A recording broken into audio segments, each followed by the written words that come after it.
in that fast, where do supplements and medications play here?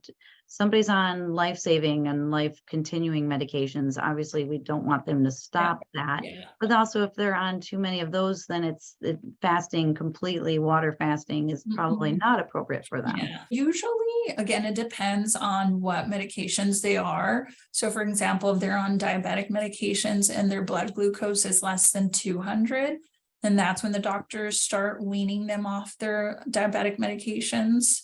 And again, also blood pressure, if they're just eating the food, they monitor your blood pressure. And once they start getting lower and it's it's safe number, then they'll start weaning the blood pressure medications off. So you could always wean. Some of the hard ones are the antidepressants are harder, obviously, just because of the withdrawal that they could have with that, even pain medications too. So yeah, it depends on the medication that the person's taking.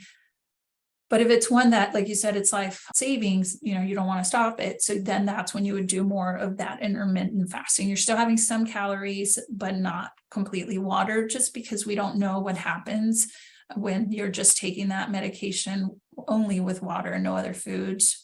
What's the interactions? How is it going to affect your kidney, your liver, just because of you're not eating. And with supplements, the main thing, at least at True North, wasn't recommending when you're water fasting, you could potentially, and you're adding supplements, you could get nauseous. So that would be the biggest thing that we would see if people would try to add some things in there. And I guess you could say the purest of the purest, it's like just water and that's it, right? But if you're adding other things, you're not showing how the water's going to respond. If it's going to be like digestive upset, is it going to be heartburn, or is it going to be vomiting? So while you're fasting, ideally don't take any supplements. But I know a lot of people would always say, like, well, why can't I take electrolytes?